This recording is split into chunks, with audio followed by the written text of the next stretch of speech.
காரணமற்றதொரு உற்சாகத்தில் இருதயம் படபடவென்று அடித்துக் கொண்டது. கண் கொட்டாது புன்னகையுடன் அவளையே பார்த்து கொண்டு நின்ற ஈஸ்வரன் சகஜமான குரலில், உனக்கு சிரமம் கொடுக்க வேண்டாம் என்று நானே கீழே இறங்கி வந்துவிட்டேன் என்று கூறிவிட்டு உல்லாச நடையுடன் மேலும் வந்து கொண்டிருந்தான். ஆவி பொங்கிய காஃபியை டம்ளரில் நிரப்பிக் கொண்டிருந்த தேவகியின் கரங்கள் உணர்ச்சி வசத்தால் நடுங்கின. பதில் அளிக்காது பாத்திரத்தை அவனிடம் கொடுத்துவிட்டு அடுப்பை கவனிப்பவள் போல் மறுபுறம் திரும்பி நின்று கொண்டாள். அவன் ஜன்னல் மீது ஒய்யாரமாக சாய்ந்து கொண்டு தேவகி அளித்த அந்த சூடான பானத்தை பருகியபடி அவளையே பார்த்து கொண்டு நின்றான். குழம்பிப்போன அவனது மனதிற்கு ஆறுதலையும் சாந்தியையும் அளிக்க முன்வந்தது போல் வன்னீர் மலரின் மனதை இனிமையாக தோட்டத்தில் நின்று சுமந்து கொண்டு வந்த தென்றல் உள்ளே வீசிக்கொண்டிருந்தது. இந்த வீட்டில் வேறு ஒருவரும் இல்லையா? ஒரே நிசப்தமாக இருக்கிறதே என்று வினவிய ஈஸ்வரன் கையில் இருந்த பாத்திரத்தை மேஜை மீது வைத்துவிட்டு தேவகி அருகில் வந்து நின்றான். திடுக்கிட்டு நிமிர்ந்து பார்த்த தேவகி, இல்லை, மாமி அறையை விட்டு வெளியே வருவதே இல்லை. மாடியிலேயே சதா இருக்கிறார். அம்மாஞ்சிகள் இருவரும் ஆபீஸிலிருந்து வரவில்லை. மைத்திலி மன்னி சிநேகிதி வீட்டுக்கு போயிருக்கிறார். சியாமலா மன்னி குழந்தையை எடுத்துக்கொண்டு டாக்டர் வீட்டுக்கு போயிருக்கிறார் என்று படபடப்போடு கூறிவிட்டு குரலை தாழ்த்தி கொண்டு, கிரிஜா கூட ஏதோ வாங்க வேண்டும் என்று கடைத்தெருவுக்கும் போயிருக்கிறாள் என்று நிறுத்தினாள். கிரிஜா எங்கே போயிருக்கிறாள், எப்பொழுது வருவாள் என்று ஆவலுடன் வினவுவான் என்று எதிர்பார்த்த தேவகி எதிர்நோக்கி நின்றாள். ஆனால் அதற்கு மேல் அவன் கேட்ட கேள்வி அவளுக்கு சங்கோஜத்தையும் சிறிது வியப்பையும் தான் உண்டாக்கியது. சமையல்காரன் கூட உதவி செய்ய இல்லையே, அப்படி இருந்தும் இந்த வீட்டு சமையல் முழுவதையும் நீ ஒருத்தியே சமாளித்துக் கொள்கிறாயே, ரொம்ப கெட்டிக்காரிதான் நீ என்றான் ஆச்சரியத்துடன் அவன்.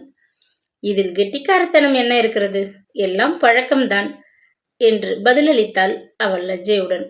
பழக்கம் என்றாலும் திறமை என்று ஒன்று தனியாக இருக்கிறதல்லவா, அந்த குணம் உன்னிடம் அபரிமிதமாக இருக்கிறது என்றான் அவன் புன்னகையுடன். நீங்கள் என்னை ரொம்பவும் பரிகாசம் செய்கிறீர்கள் என்று பதிலளித்த அவள் குப்பென்று சிவந்த தன் முகத்தை மறுபுறம் திருப்பிக் கொண்டாள். ஈஸ்வரன் வாயினின்று வந்த அந்த புகழ்ச்சி மொழிகள் அவளுக்கு விவரிக்க இயலாத இன்பத்தையும் அதே சமயம் ஒருவித அச்சத்தையும் தந்தன. இன்பம் துன்பம் என்ற இரு உணர்ச்சிகளினாலும் தாக்கப்பட்ட அவளது இருதயம் படபடவென்று வேகமாக அடித்து கொண்டது. உன்னுடைய திறமையும் புத்திசாலித்தனத்தையும் அறிந்து கொள்ள எனக்கு இவ்வளவு நாட்கள் ஆயிற்று. ஆனால் அப்பா மட்டும் உன்னை ரொம்ப நாளைக்கு முன்பே நன்கு அறிந்து கொண்டிருந்தார். கிடைத்தது கரிய மாணிக்கம் என்று உன்னை அவர் மதித்திருந்தார்.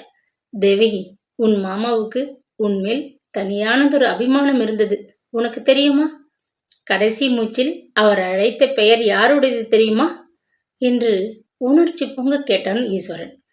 தெரியாது என்பதற்கு அடையாளமாக தலையை அசைத்த தேவகிக்கு அதை கேட்டதும் துக்கம் தாங்க முடியவில்லை. கண்களில் நீர் தழும்ப தழுதழுத்த குரலில், மாமா என்னிடம் ரொம்ப பிரியமாக இருந்தார். அவரது அன்புக்கு நான் அருகதையற்றவள்தான் என்றாள். திடீரென்று மிகவும் அருகில் வந்து நின்ற ஈஸ்வரனை திடுக்கிட்டு நிமிர்ந்து பார்த்தாள் தேவகி. கடைசியில் அவர் அழைத்த பெயர் உன்னுடையதுதான். அவரது சிந்தனையின் முடிவு வரை வியாபித்து நின்றவள் தேவகிதான், தெரியுமா என்று பெருமூச்செறிந்த ஈஸ்வரன் சற்றென்று, ஏன் தேவகி, உனக்கும் மாமா மேல் அன்பு உண்டல்லவா என்று கேட்டான் புதிர் போடுவது போல். ஆமாம் என்று தலையை அசைத்த தேவகி குழப்பத்துடன் அவனை பார்த்து விழித்தாள். அப்படியானால் அவரது அன்பு உள்ளத்திலே ஏற்பட்ட ஒரு ஆசையை நீ நிறைவேற்ற வேண்டி வரும். உன்மேல் எத்தனை அன்பு உண்டோ அத்தனை அன்பு அவருக்கு என்மேலும் உண்டு. அவரது அன்புக்கு உகந்த நாம் இருவரும் ஒன்றுபட்டு வாழ வேண்டும் என்பது அவரது உள்ளத்து ஆசை. அந்த ஆசையை நிறைவேற்றி வைக்க நான் துணிந்து விட்டேன். அதற்கு உதவி செய்ய வேண்டியது உனது கடமை தேவகி. இங்கே பார், உன்னை கல்யாணம் செய்து கொள்ள மனப்பூர்வமான ஆசையுடன் சித்தமாக இருக்கிறேன். சரி என்று நீ ஒத்துக்கொள்வதை உன் வாயால் கேட்க எனக்கு ஆவலாக இருக்கிறது. அப்பா இறந்து 1 மாதம் கூட ஆகவில்லை, அதற்குள் கல்யாண பேச்சு என்ன வேண்டியிருக்கிறது என்று உனக்கு ரசக்குறைவாக தோன்றலாம். ஆனால் அப்பாவின் ஆத்மா நமது இந்த திருமணத்திற்கு பிறகுதான் சாந்தி அடையும் என்று நான் வெட்கத்தை விட்டு கேட்கிறேன் என்றான். அன்பு கனியும் கண்களால் ஆர்வத்துடன் தன்னை பார்த்து கொண்டு நின்ற அவனது முகத்தை ஏறெடுத்தும் பாராது, அம்மாஞ்சி, நீங்கள் இப்படி பேசுவது நியாயமில்லை. யார் காதிலாவது பட்டால் என் கதி என்ன ஆகும்? யாரும் மறுமுன்னே தயவுசெய்து இங்கிருந்து போய்விடுங்கள் என்று கண்ணீர் வழியே தடுமாறினாள். தேவகி உணர்ச்சி வசத்தில் வார்த்தைகளை உச்சரிக்க சக்தியற்ற அவளது உதடுகள் துடித்தன. தேவகி, நான் என்ன மரியாதை தெரியாத காட்டு மிராண்டியா? என்னை கண்டு நீ ஏன் அஞ்ச வேண்டும்? பிறர் எதுவும் சொல்வார்களே என்று நீ இனி எதற்காக பயப்பட வேண்டும்? நான் இங்கே அதிக நேரம் நின்று கொண்டு உன்னை வீணாக சங்கோஜத்திற்கு உள்ளாக்க மாட்டேன். கேட்ட கேள்விக்கு மட்டும் பதில் சொல்லிவிடு. நான் போய் விடுகிறேன். இதை விட்டால் இனி இப்படிப்பட்டது தனியானதொரு சந்தர்ப்பம் வாய்ப்பது அரிது. அதனால்தான் இவ்வளவு நிர்பந்திக்கிறேன் என்றான். கன்னத்தில் வழிந்த கண்ணீரை துடைத்து கொண்ட தேவகி, நீங்கள் இப்படி பேசுவது தவறு. உங்களை நான் கல்யாணம் செய்து கொள்வது என்பது நடக்காது. ஏன், முடியவே முடியாது என்றாள் துக்கத்துடன். ஏன் முடியாது? காரணம் என்று அதிருப்தியுடன் வினவினான் ஈஸ்வரன். காரணங்கள் பல இருக்கின்றன. அவைகளை சொல்ல இல்லை அம்மாஞ்சி. உங்களுக்கு புண்ணியம் உண்டு. இங்கிருந்து போய்விடுங்கள். கெஞ்சி கேட்கிறேன் என்று திணறிய தேவகி விம்மி எழ ஆரம்பித்தாள். பச்சாதாபம், துக்கம், ஏமாற்றம் என்ற பல உணர்ச்சிகளுக்கு ஒருங்கே அடிமையான ஈஸ்வரன் அவளது வேண்டுகோளை தட்ட முடியாமல் மனமின்றி வெளியே செல்ல திரும்பினான்.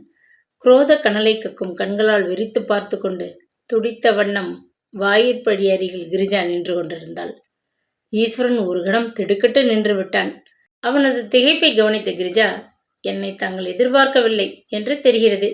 இன்னும் சிறிது நேரம் கடைகளில் ஜாமான் வாங்கி கொண்டிருந்தால் உங்களுக்கு இந்த தடுமாற்றம் ஏற்பட்டிருக்காது என்று ஏளனமாக கோபக்கனல் பறக்க நிமிர்ந்து பார்த்தாள்.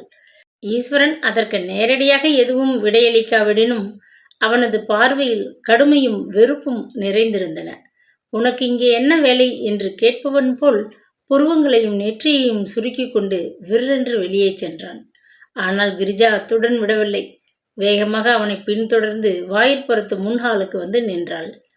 ஹாலில் கவிழ்ந்து நின்ற இருளை போக்க ஈஸ்வரன் மின்சார விளக்கு ஒன்றை ஏற்றிவிட்டு அருகில் இருந்த சோபாவின் மீது உட்கார்ந்து விட்டான். கோபத்துடன் பற்களை கடித்துக்கொண்டு மௌனமாக சிறிது நேரம் நின்று கொண்டிருந்த கிரிஜா தொண்டையை கனைத்து கொண்டு தானே பேச ஆரம்பித்தாள். இப்பொழுது நன்றாக தெரிகிறது. மைத்திலி சில தினங்களுக்கு முன் என்னிடம் சொன்னாள். அதை நான் அப்பொழுது நம்பவில்லை என்றாள் ஆத்திரத்துடன். அதுவரை மௌனமாக இருந்த ஈஸ்வரன் சினத்தை கட்டுப்படுத்த இயலாது அவளை வெறுப்புடன் ஏறிட்டு பார்த்து, என்ன புரிந்து விட்டது? என்ன பேசுகிறாய்? இது சமயம் உன்னிடம் நான் எதுவும் விவாதிக்க தயாராக இல்லை. ஏற்கனவே மனம் வெதும்பி போயிருக்கும் என்னிடம் தர்க்கம் செய்யாதே. தயவுசெய்து நீ அப்பால் போ என்றான் ஆத்திரத்துடன். இனி என்னிடம் அடிக்கடி விவாதம் செய்யும் சந்தர்ப்பத்தை உங்களுக்கு அளிக்கவே மாட்டேன். கவலை விடுங்கள். மைத்திலி சில நாட்களுக்கு முன் உங்களை பற்றி என்னிடம் சில வகைகளை கூறினாள். நான் அப்பொழுது நம்பவில்லை. அவைகள் உண்மை என்று இப்பொழுது தெரிகின்றன என்று கோபம் மிதந்தோடு மெல்லிய குரலில் ஏளனமாக சிரித்து கொண்டே சொன்னாள். தெரிந்தால் சந்தோஷம். சரி, போகலாம் என்றான் பதிலுக்கு கோபத்துடன் அவன். என்னவெல்லாம் பேசினீர்கள் என்பதையும் காதுகளால் கேட்டுவிட்டேன். அந்த பெண் தேவகி என்று முடிக்கும் முன் சினம் தாங்காது குறுக்கிட்ட ஈஸ்வரன், தேவகி என் உறவினர். அவளிடம் நான் என்னவெல்லாமோ பேசுவேன். இதை பற்றி கேட்கவோ இதில் தலையிடவோ உனக்கு ஒருவித பாத்தியதும் இல்லை என்று உருமினான். ஆத்திரத்தாலும் அவமானத்தாலும் சிவந்து போன தனது அழகிய முகத்தை மிடுக்காக சிலுக்கிய கிரிஜா, அதைத்தான் நானும் சொல்ல வந்தேன். உங்களுக்கு அவளிடம் அப்படி பேச ஒருவித பாத்தியதையும் இல்லை என்பதைத்தான் எடுத்து சொல்ல வந்தேன் என்று பல்லை கடித்தாள். ஏன் இல்லை என்று சீறிக்கொண்டு எழுந்து நின்றான் ஆத்திரம் தாங்காத ஈஸ்வரன். கோபத்துடன் தன்னை விழுங்கி விடுபவன் போல உறுத்து பார்த்து கொண்டு நின்ற அவனை சிறிதும் அச்சமின்றி அலட்சியமாக உற்று பார்த்து கொண்டே கிரிஜா பேசலுற்றாள். ஏன் என்றா கேட்கிறீர்கள்? ஒரே சமயத்தில் 2 பெண்களை கல்யாணம் செய்து கொள்ள துணிந்தீர்களே, நீங்கள் ரொம்பவும் சாமர்த்தியக்காரர்தான். நீங்கள் எதற்கும் துணிந்து போகலாம். ஆனால் அந்த பெண்ணுக்குத்தான் துணிச்சல் இல்லாமல் போய்விட்டது. அவளை காரணம் கேட்டீர்களே, அதற்கு பதில் சொல்கிறேன். வேறு ஒரு பெண்ணை கல்யாணம் செய்து கொள்வதாக தங்களுக்கு ஒரு பந்தம் இருக்கும் பொழுது தேவகி எப்படி சம்மதிக்க முடியும்? இவ்வளவு கூட உங்களுக்கு புரியாதது ஆச்சரியமாக தான் இருக்கிறது. மனக்குழப்பத்தில் நீங்கள் சட்டத்தை பற்றி மறந்திருக்கலாம். ஆனால் தேவகி ஞாபகம் வைத்திருக்கிறாள். 2 பெண்ணை ஒரே சமயத்தில் விவாகம் செய்து கொள்வதை சட்டம் தற்காலத்தில் அனுமதிப்பதில்லை. இதை ஞாபகத்தில் வைத்துக் கொள்ளுங்கள். பிற்காலத்தில் அடிக்கடி உதவியாக இருக்கும் என்று படபடவென்ற அகங்காரத்துடன் அவள் தன்னை துச்சமாக பேசிக்கொண்டு போவதை கண்டு வெகுண்ட ஈஸ்வரன், போதும் கிரிஜா, நிறுத்து உன் பிரசங்கத்தை என்று அதட்டினான். என்னிடம் இப்படி அதட்டியோ மிரட்டியோ பேசுவதற்கு தங்களுக்கு ஒருவித உரிமையும் கிடையாது என்பதையும் ஞாபகப்படுத்தி வைக்கிறேன். என்னுடைய அதிர்ஷ்டம்தான் என்னை இன்று கடையிலிருந்து பங்களாவிற்கு சீக்கிரம் திரும்பச் செய்தது. அந்த சிறு பெண் தேவகி, அவள் மீது உங்களுக்கு அபிமானம் உண்டு என்பதை வீண் புரளி என்று இதுவரை நினைத்திருந்தேன். இன்று கண்களாலேயே பார்த்து விட்டேன், காதுகளால் கேட்டும் விட்டேன். எனது பிரமை நீங்கிவிட்டது. ஆச்சரியம்! நானும் ஒரு கண்டத்திலிருந்து தப்பிவிட்டேன். என்னை விட இந்த உண்மையை முக்கியமாக தெரிந்து கொள்ள வேண்டியவர் உங்கள் தாயார். அவருக்கு இதை அறிவிக்க வேண்டியது அவசியம் என்று மூச்சு விடாத வார்த்தைகளை வாரி வீசிய கிரிஜா சற்றென்று திரும்பி ஈஸ்வரனது பதிலை கூட லட்சியம் செய்யாதவள் போல் மாடிப்பக்கம் வேகமாக விரைந்தாள். தடதடவென்று படிகளை கடந்து சென்ற அவளது தைரியமும் மிடுக்கும் அறையை சமீபிக்கும் வரைதான் நீடிக்க முடிந்தது. கதவை தாழிட்டு கொண்டு வந்த அவள் தொப்பென்று படுகை மீது குப்புற விழுந்தாள். உடலை குலுக்கும் விம்மல்களுக்கு கட்டுப்படுத்த இயலாத அவள் அவமானம், ஆத்திரம், வெறுப்பு, பச்சாதாபம் என்ற பலவித உணர்ச்சிகளாலும் ஒருங்கே பாதிக்கப்பட்டு நெஞ்சு வெடித்துவிடும் போல அழ ஆரம்பித்தாள். வெகு நேரம் சென்று கூட ஈஸ்வரன் வாயிற்புறத்து ஹாலை விட்டு வர மனமில்லாதவன் போல அங்கேயே நின்று கொண்டிருந்தான். கிரிஜா கூறிய ஒவ்வொரு வார்த்தைகளும் அவனது சிந்தனையை தீவிரமாக தூண்டிவிட்டிருந்தன. அந்த வார்த்தைகள் அவனுக்கு ஆத்திரத்தையும் வெறுப்பையும் அளித்தன. என்றாலும் அவைகளில் நிறைந்து நின்ற உண்மை அவன் மனதை உறுத்தாமல் இருக்கவில்லை. ஒரே சமயத்தில் 2 பெண்களை மணந்து கொள்ள துணிந்தீர்களே, நீங்கள் ரொம்பவும் சாமர்த்தியக்காரர்தான் என்ற கேள்வி அவனது காதுகளில் ஓயாது ரிங்காரம் செய்து கொண்டே கொண்டிருந்தது. இதை பற்றி திரும்ப திரும்ப யோசித்து பார்த்த ஈஸ்வரன் அவமானத்தினால் உடல் குன்றி மனம் வெம்பி ஜன்னல் கம்பிகள் மீது சாய்ந்து கொண்டு தோட்டத்தை வெறித்து பார்த்தவாறு பிரமை பிடித்தாற்போல் நின்றான். தேவகி பாவம், அந்த சிறு பெண் என்னை பற்றி என்னவெல்லாம் நினைத்திருப்பாள். ஒரு பக்கம் கிரிஜாவை கல்யாணம் செய்து கொள்வதாக நிச்சயித்துவிட்டு அதே சமயம் தன்னையும் மணந்து கொள்ள முன் வந்திருக்கும் அவனுக்கு பைத்தியம் பிடித்து விட்டது என்றுதான் எண்ணியிருப்பாள். இல்லை இல்லை, துணிச்சலாக எதையும் செய்ய அஞ்சாத அயோக்கியன் என்று எண்ணித்தான் ஆச்சரியமடைந்திருப்பாள். இல்லாவிடில் தன்னை வேண்டுமென்றே இம்சை செய்கிறான் என்று எண்ணி வருந்தி கண்ணீர் வடித்திருப்பாள். சே, என்ன முட்டாள்தனம்! உணர்ச்சி வசத்தில் அவளிடம் அவசரப்பட்டு கொண்டு என்னவெல்லாமோ பேசிவிட்டேனே. கிரிஜா கூறியது போல் தேவகியிடம் அப்படி பேச என்ன உரிமை இருக்கிறது? என்னுடைய அசட்டுத்தனம் அவளை ஆபத்தில் அல்லவா கொண்டு வந்து விட்டுவிடும் போல் இருக்கிறது. இந்த சங்கதி அம்மாவின் காதுகளுக்கு எட்டிவிட்டால் ஏற்கனவே தொல்லைகள் அனுபவிக்கும் தேவகிக்கு இன்னும் சங்கடங்கள் ஏற்படுமே. அம்மா காதுகளுக்கு எட்டட்டும், என்னதான் நடக்கிறது என்று பார்க்கலாம். எது எப்படியானாலும் சரி, இனிமேல் தேவகியை இவர்கள் முன்போல் கேவலமாக நடத்துவதை பார்த்து கொண்டு நான் சும்மா இருக்கப் போவதில்லை என்று தனக்குள் பலவாறு சிந்தித்து கொண்டு ஹாலுக்குள் முன்னும் பின்னும் உலாவ ஆரம்பித்தான் ஈஸ்வரன். அன்று இரவு போஜனத்திற்கு பிறகு ஜெயராமன் அவனை தேடிக்கொண்டு அறைக்குள் வந்து நின்றான். ஈஸ்வரா, உன்னிடம் அந்தரங்கமாக சில விஷயங்களை பேச வேண்டும், அதற்காக வந்தேன் என்று கூறிய ஜெயராமன் ஆசனம் ஒன்றில் களைப்புடன் சாய்ந்து கொண்டான். என்ன என்று தம்பி கேட்கும் முன் அண்ணா தானாகவே பேசலுற்றான். ஆபீஸ் கணக்கு வழக்குகள் இன்றுடன் ஒரு வழியாக முடிந்துவிட்டன. சந்திரசேகரன் நாளை காலை 10 மணிக்கு மேல் உயிலை எடுத்து படிக்க வேண்டும் என்று உத்தரவிட்டு விட்டான். உயிலை படித்தவுடனேயே சூட்டோடு சூடாக சொத்துக்களை அதன்படி சீக்கிரமே பங்கிட்டு கொண்டு விட வேண்டுமாம். அவனுக்கு நம்முடன் இங்கே ஒன்றாக வசிக்க விருப்பமில்லையாம். தொழிலில் கூட நம்முடன் ஒன்றாக கூட்டாளியாக இருக்க விருப்பமில்லை என்றும் அறிகிறேன் என்று கூறி பெருமூச்சு விட்டான். ஈஸ்வரனுக்கு அந்த செய்தி சிறிது கோபத்தையும் வருத்தத்தையும் அளித்தது. எனினும் தனது உணர்ச்சிகளை சாமர்த்தியமாக அடக்கி கொண்டு, அதனால் என்னன்னா, அவன் இஷ்டப்படியே செய்யட்டும் என்றான் நிதானமாக. சந்துருவின் இஷ்டம் என்ன என்று விளங்கிவிட்டது.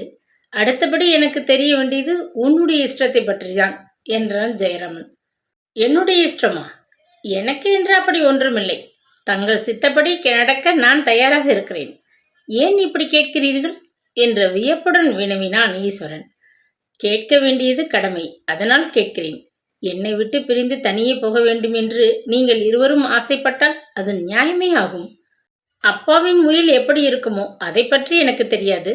ஆனால் எனக்கு கடன்கள் அதிகம் இருக்கின்றன என்பதை அறிவேன். இவ்வளவு நாட்களும் நான் தொழிலை பற்றி சிரத்தையே காட்டியதில்லை. சந்திரசேகரனுக்கு கம்பெனி விஷயங்கள் யாவும் நன்றாக தெரிந்திருக்கிறது.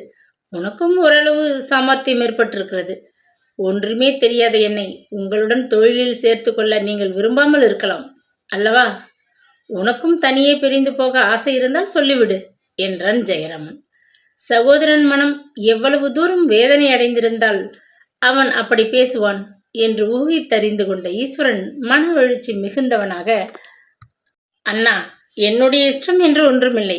தங்களுடைய இஷ்டப்படி நடக்க சித்தமாயிருக்கிறேன் என்று மீண்டும் சொல்கிறேன் என்றான். ஜெயராமன் பதிலுக்கு வறட்சியானதொரு புன்னகை செய்தான். ஈஸ்வர், யோசித்து நீ சொல்ல வேண்டும் என்பதற்காகத்தான் உன்னை தனிமையில் நாடி இங்கு வந்தேன். நான் எனது நாட்களை எவ்வளவு தூரம் வீணாக கழித்துவிட்டேன் என்பதை இப்பொழுதுதான் அறிகிறேன். கண்களை கட்டி நடுக்காட்டில் விட்டது போல் தொழில் சம்பந்தமான விஷயங்கள் யாவும் எனக்கு ஒரே மலைப்பாக இருக்கின்றன. நாளைய தினம் அவனவன் சொத்திற்கு அவனவன் எஜமானன் என்று ஆகிவிடப் போகிறோம். உன் இஷ்டத்தை மறைக்காமல் சொல். நான் அதற்காக வருத்தப்பட மாட்டேன். தனியாக நான் கஷ்டப்பட நேரிடுமே என்ற காரணம் பற்றி உன்னை என்னுடன் தொழிலில் கூட்டாளியாக இருக்கும்படி நான் கட்டுப்படுத்த மாட்டேன். உன் இஷ்டப்படி நடக்கலாம் என்றான் துக்கத்துடன். திடீரென்று தன் தலை மீது விழுந்த பொறுப்பினாலும் என்ன செய்வோம் என்று நிலை தெரியாது ஒரு திகைப்பினாலும் ஜெயராமனின் முகம் களை இழந்து மிகவும் சோர்ந்து காணப்பட்டது. அண்ணனை ஏற இறங்க உற்று கவனித்த தம்பியின் நெஞ்சம் பச்சாதாபத்தினால் பாகாய் கரைந்தது. சந்துரு வேண்டுமானால் பிரிந்து போகட்டும். தங்களை விட்டு நான் தனியாக செல்ல ஆசைப்படவில்லை. கஷ்டமோ நஷ்டமோ எது வந்தாலும் சரி, உங்களுடன் ஒத்துப்போவது என்று தீர்மானித்திருக்கிறேன். அப்பா ஆரம்பித்து வைத்த இந்த தொழிலை அவருக்கு பின் சின்னா பின்னமாக சிதறவிடக்கூடாது என்பதுதான் என் கொள்கை என்றான் நிதானமாக. ஏன் அண்ணா, உங்களுக்கு என் மீது இவ்வளவு சந்தேகம்? அப்படியானால் உங்களுடன் நான் சேர்ந்திருப்பதை நீங்கள் விரும்பவில்லையா என்று ஆச்சரியத்துடன் வினவினான் ஈஸ்வரன். உண்மையை சொல்லப்போனால் நீ எங்கே ஒத்துழைக்க மறுத்து விடுவாயோ என்ற பயம் கூட எனக்கு ஏற்பட்டிருந்தது. ஏன் இவ்வளவு தூரம் கேட்டேன் என்கிறாயா? நிர்பந்தத்திற்கு அஞ்சி நீ என்னுடன் ஒத்துழைப்பதை நானே விரும்பவில்லை, அவ்வளவுதான். ஜெயராமன் துக்கத்தில் அவனது குரல் இடையிடையே தடைப்பட்டது. என்னை பொறுத்தவரை தங்களுடன் ஒத்துழைக்க தயார்தான். அண்ணா, உங்களுக்கு வேண்டாம் என்று தோன்றும் வரை உங்களுடனேயே சேர்ந்து வசிக்கவும் விரும்புகிறேன். சொத்துக்கள் நம்மிடையே எப்படி பிரிக்கப்பட்டாலும் எனக்கு கவலை இல்லை. நான் வேண்டுவதெல்லாம் இந்த வீட்டின் முன்பிருந்த அமைதியும் ஆனந்தமும் இருக்க வேண்டும் என்பதுதான் என கூறிக்கொண்டு தனது வலது கரத்தை சகோதரன் பக்கம் நீட்டினான் ஈஸ்வரன். அதை ஆவலுடன் இறுக பற்றிய ஜெயராமன் முகத்தில் அது சமயம் பலவித உணர்ச்சி அலைகள் தோன்றி மறைந்தன. மேலே ஒன்றும் பேசாவிடனும் சகோதரர்களிடையே அந்த சிறு சம்பாஷணை ஒரு புதிய தொடர்பை உண்டாக்கியது. தம்பியை நன்கு அறிந்து கொண்ட அமைதியோடும் திருப்தியோடும் ஜெயராமன் அறையை விட்டு வெளியே சென்றான். மெதுவாக கதவை திறந்து கொண்டு அறைக்குள் நுழைந்த ஈஸ்வரனை கண்ட தர்மாம்பாள் திடுக்கிட்டு படுக்கையில் நின்று எழுந்து உட்கார்ந்தாள். ஜெயராமன் சற்று முன் வந்து தன்னிடம் கூறி சென்ற விஷயங்களால் ஏற்கனவே துக்கமும் மனத்தாங்களும் அடைந்திருந்த அவளுக்கு கவலை தோய்ந்த ஈஸ்வரன் முகத்தை காண திக்கென்றிருந்தது. ஒரு முக்கிய சங்கதியை சொல்லத்தான் வந்தேன் என்று தயங்கிய ஈஸ்வரன் படுக்கை அருகில் வந்து உட்கார்ந்து கொண்டான். நீ சொல்ல போகிறது தெரியுமப்பா. ஜெயராமன் வந்து சொன்னான். இந்த சந்துரு இப்படி முரட்டுத்தனம் பண்ணுவான்னு நான் எதிர்பார்க்கவே இல்லை.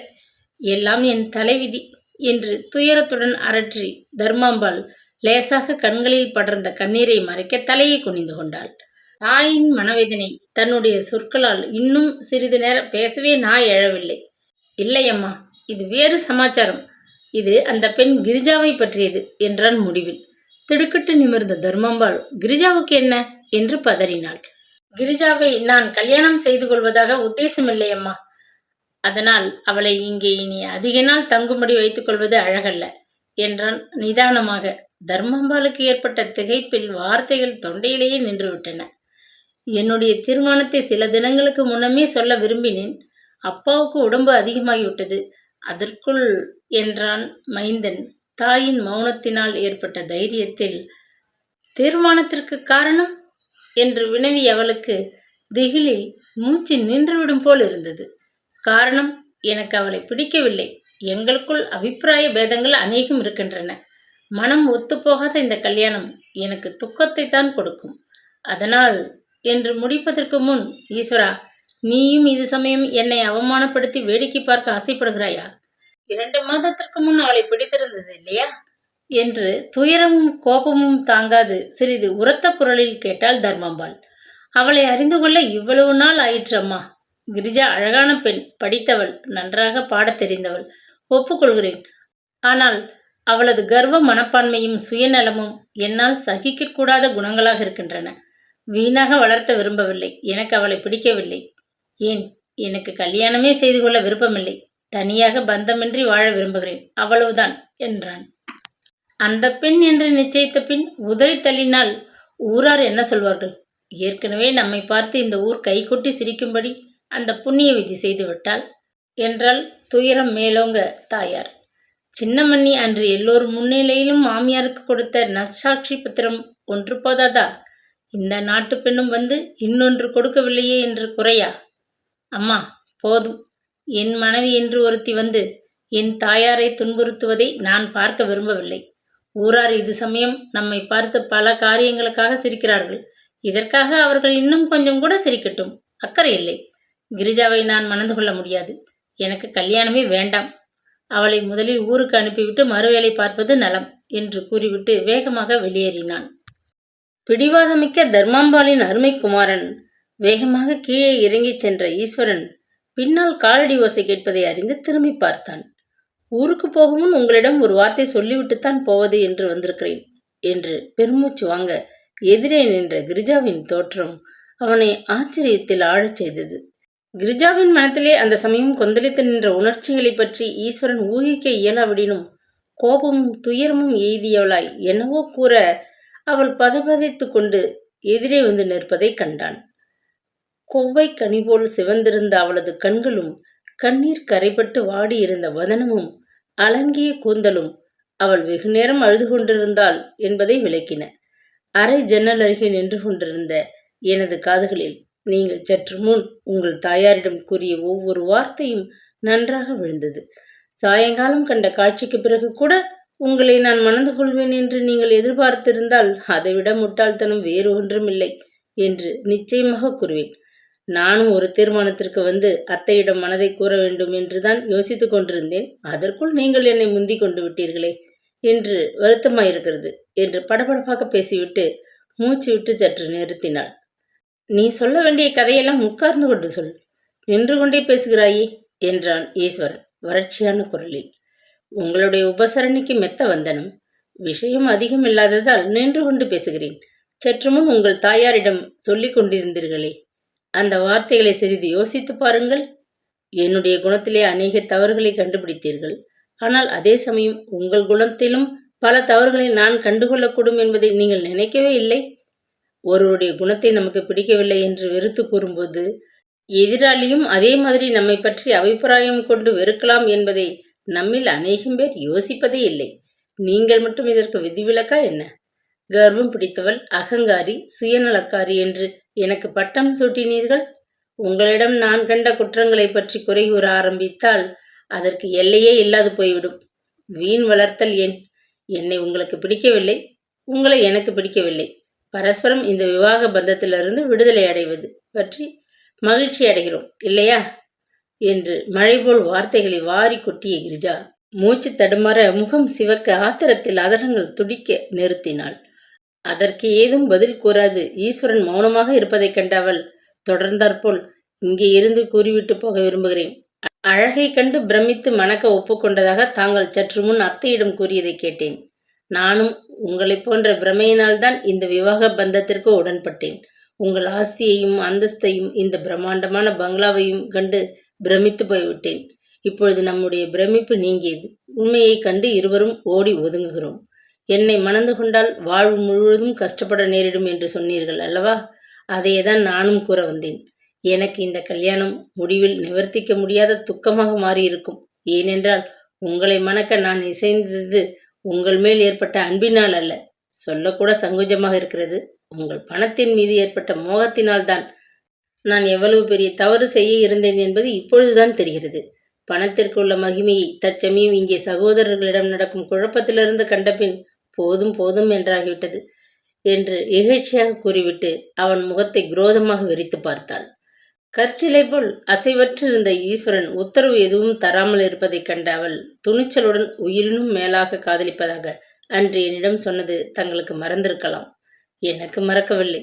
உயிருக்கும் மேலான காதலுக்கு இவ்வளவு சீக்கிரம் அஸ்தபனம் ஏற்படும் என்று நினைக்கும் பொழுதே உங்களை பிற்காலத்தில் மணக்கப் போகும் பெண்ணை பற்றி நான் அனுதாபப்படாதிருக்க முடியவில்லை. தாங்கள் இதுவரை எங்களிடம் காட்டிய அன்பிற்கும் ஆதரவிற்கும் அநேக வந்தனம். அத்தான், ஊருக்கு போய் வருகிறேன் என்று கூறிய கிரிஜா பதிலுக்கு காத்திராமல் வந்த வேகத்திலேயே திரும்பி மாடி அறைக்குள் விரைந்து சென்றாள். அவள் கடைசியாக கூறிய அந்த வார்த்தைகளை கேட்ட ஈஸ்வரனின் முகம் இரத்தமென சிவந்தது. அடியெடுத்து வைக்க சக்தியற்றவன் போல் தேகம் முழுவதும் அவமான உணர்ச்சியினால் நெஞ்சம் பற்றி எரிய உடல் குன்றி மௌனமாக அவள் மேலே சென்று மறையும் வரை திக்பிரமையுடன் பார்த்து கொண்டு இருந்தான். கடுமையாக வார்த்தைகளை வாரி வீசிவிட்டு அகங்காரத்துடன் நடந்து சென்ற கிரிஜாவின் மிடுக்கு அரைக்கதவை திறந்து கொண்டு உள்ளே சென்றவுடன் அவளை விட்டு அகன்றோடி விடவே பற்றற்ற கொடியைப் போன்று துவண்டு படுக்கை மீது தொப்பென்று விழுந்து விட்டாள். அவளால் இந்த அவமானத்தை தாழவே முடியவில்லை. உயிருக்கு மேலாக காதலிப்பதாக கூறி மணக்க வழியே வந்த ஈஸ்வரன் கன நேரத்தில் அவளை உதறி தள்ளிவிட்டான். அந்தஸ்தும் அழகும் நிறைந்த ஈஸ்வரனை கணவனாக அடையும் பாக்கியம் இல்லையே என்று அவள் மனம் சிறிதும் கலங்கவில்லை. ஈஸ்வரனை அவள் மனம் அந்த சமயம் விஷம் போல வெறுத்தது என்றால் மிக இல்லை. கல்யாணம் நின்றுவிட்டது, ஈஸ்வரன் அவளை மணக்க மறுத்து விட்டான் என்று தெரிந்தால் ஊரார் கைகொட்டி நகைப்பார்களே என எண்ணி வேதனையும் அவமானமும் தாளாது கண்ணீர் விட்டு குமுறி அழுதாள். தன்னை அந்த நிலையில் கொணர்ந்துவிட்ட ஈஸ்வரனது நெஞ்சை பிளந்து கர்வம் பிடித்த அவனது இருதயத்தை எடுத்து காலடியில் போட்டு கரகரவென்று நசுக்க மாட்டோமா என்று அவள் உள்ளம் துவேஷத்துடன் ஆத்திரத்தில் துடித்தது. அன்று இரவு சம்பாஷணைக்கு பிறகு மறுநாள் காலை படுக்கையின்றி எழுந்த கிரிஜா தீவிரமாக தனக்குள் யோசித்து ஒரு முடிவுக்கு வந்தாள். ஈஸ்வரனால் புறக்கணிக்கப்பட்டாள் என்ற பிறகு அந்த அவமானத்தை சகித்து கொண்டு அந்த வீட்டில் தங்கியிருக்க அவள் மனம் கொஞ்சமும் ஒப்பவில்லை. அதனால் விடிந்ததும் முதல் வேளையாக தர்மாம்பாளை தேடிக்கொண்டு அவளது அறைக்குள் சென்றாள். அத்தை, நான் பம்பாய்க்கு போவதாக தீர்மானித்து விட்டேன். இன்றிரவு வண்டிக்கே போக உத்தேசித்திருக்கிறேன். உங்களிடம் சொல்லிக்கொண்டு பிரயாணத்திற்கு ஆயத்தம் செய்ய வேண்டியிருப்பதனால் என்று அழுதாற்போல் கூறிவிட்டு தர்மாம்பாள் முன்னிலையில் ஒரு சிறு பெட்டியை வைத்தாள். பெட்டியை திறந்து பார்க்க வேண்டும் என்று நிர்பந்தமே தர்மாம்பாளுக்கு ஏற்படவில்லை. ஏனெனில் அதற்குள் என்ன இருக்கும் என்பதை அவள் அறிந்திருந்தாள். இரவு முழுவதும் கண்ணீர் விட்டு அழுததனால் வீங்கி சிவந்திருந்த கிரிஜாவின் கண்களையும் முகத்தையும் ஏறெடுத்து பார்க்கவும் அவளுக்கு அச்சமாக இருந்தது. ஈஸ்வரன் தன்னிடம் கூறியது போதாதென்று அப்பெண்ணிடம் மனம் நோக்கும்படி ஏதேதோ பேசியிருக்கிறான் என்று எண்ணி அரண்டு போன தர்மாம்பாள் இதற்கெல்லாம் அவசரம் என்னவோ என்று மென்று விழுங்கினாள். நீங்கள் என் வசம் கொடுத்திருந்த அட்டிகையும் வளையல்களும் பத்திரமாக அந்த பெட்டியில் இருக்கின்றன. மறக்காமல் எடுத்து வைத்துக் கொள்ளுங்கள். இத்தனை நாளும் என்னிடமும் அம்மாவிடமும் நீங்கள் காட்டிய அன்பிற்கும் ஆதரவிற்கும் நாங்கள் ரொம்ப கடமைப்பட்டிருக்கிறோம். உங்களிடம் போகும்பொழுது மறுபடியும் சொல்லி கொண்டு போகிறேன். இப்பொழுது எனக்கு கடைத்தெருவில் கொஞ்சம் வேலை இருக்கிறது. ஊருக்கு சில ஜாமான்கள் வாங்கி கொண்டு போக வேண்டும் என்றாள் கிரிஜா. தர்மாம்பாளின் நெஞ்சம் துக்கத்தினால் வெடித்து விடும்போல் குமுறியது. வீரியம் மரியாதையும் தவறாது பேசும் இந்த பெண்ணையா அவன் அகங்காரி, சுயநலக்காரி என்றெல்லாம் கூறினான். ஈஸ்வரன் கொடுத்து வைத்தது அவ்வளவுதான். அழகும் படிப்பும் சங்கீத ஞானமும் கொண்ட கிரிஜாவை மணந்து கொள்ளும் பாக்கியம் செய்யவில்லை. சந்துருதான் அப்படி மாறிவிட்டான் என்றால் ஈஸ்வரனும் இப்படி திடீரென்று முரட்டு பிடிவாதக்காரனாக மாற வேண்டும்? அவர்களை சொல்லி குற்றமல்ல, என் பாவம் என்று பலவாறு தனக்குள்ளே எண்ணி புழுங்கிய தர்மம்பாள் இன்று சூலம் ஊருக்கு புறப்பட்டு போவது சிலாகியமில்லை. தனியாக உன்னை அனுப்புவதும் மரியாதை இல்லை.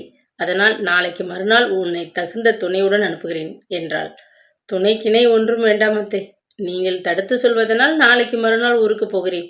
நான் ஊருக்கு புறப்பட்டு வருவதாக இன்றைக்கு ஒரு தந்தி அம்மாவுக்கு கொடுக்கப் போகிறேன் என்றாள். கோமதியை பற்றி நினைத்த பொழுது தர்மாம்பாளின் மனம் அல்லலுற்றது. கோமதி பாவம், அவள் அந்த சங்கதியை எப்படி வரவேற்பாள்?